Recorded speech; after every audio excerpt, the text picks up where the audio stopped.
Today I'm going to show you guys how to do a pork loin in the Instant Pot. We're going to do barbecue pork, so you just need a giant pork loin like this one and one 16-ounce bottle of your favorite barbecue sauce.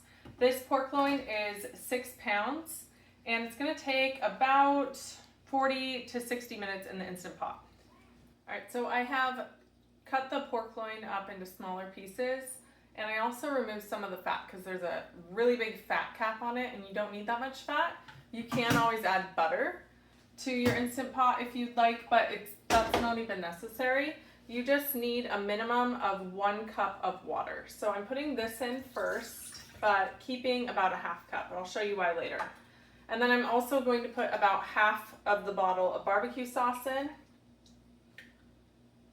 There we go. And then I will put my pork in. If you have like any pieces with fat on them, put fat side down.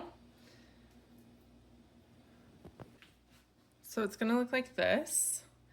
And then with your barbecue sauce container, it's all dumped in. I'm gonna take that water that I reserved and just pour it in there so that we can get everything, all the goodness out. And dump that on top. Okay, so if you're familiar with the Instant Pot, hold on, then you know that we want to do high pressure. We don't need the delay. Keep warm, we are going to turn off. So let me change the time here. Oops, sorry, wrong one. We want to do more than 40 minutes because this meat takes a while.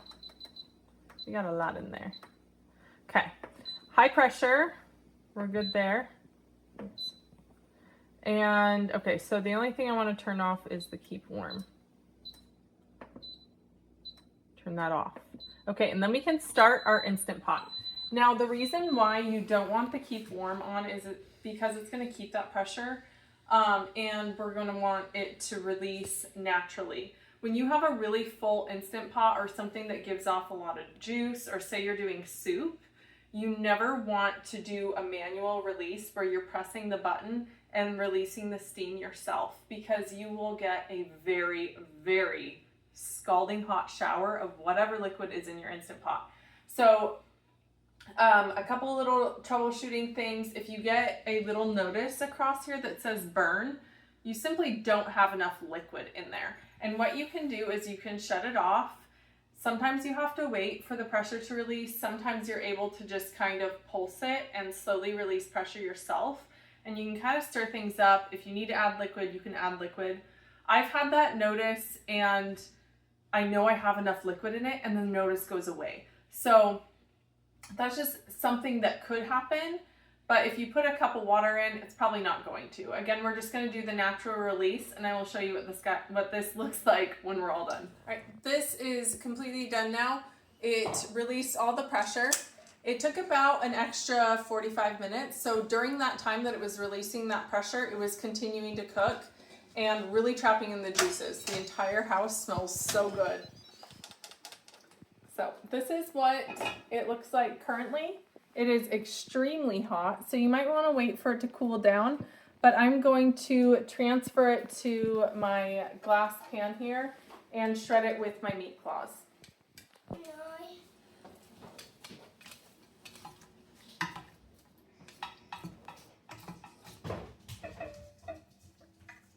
Okay, so this is really zero effort to shred. This meat is so tender. It's the same anytime you do chicken in here. Oh, it's so good. Look at this. It's just so easy. This is perfect for pulled pork tacos. We're going to have these on my gluten-free hamburger buns. I do have this recipe already up on my channel. You can go check that out. And I'm just going to cut these in half, put these on here. Come over to the Instant Pot real quick. As you can see, we have so much yummy juices. I will probably use about 60% of it. I'm going to put back on the meat, and then I have additional barbecue sauce. The rest of the juice, you can still save it. You can use it to cook your rice or quinoa in during the week and make savory eggs with quinoa. Don't waste it. It's really good meat juice. and barbecue sauce. So I'm just going to take this right here and pour it over the meat. And it's going to reabsorb quite a lot of it, actually.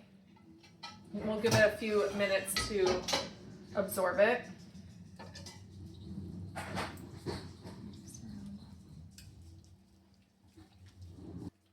Okay, so it's currently absorbing juices, and we're just going to add a little extra barbecue sauce here.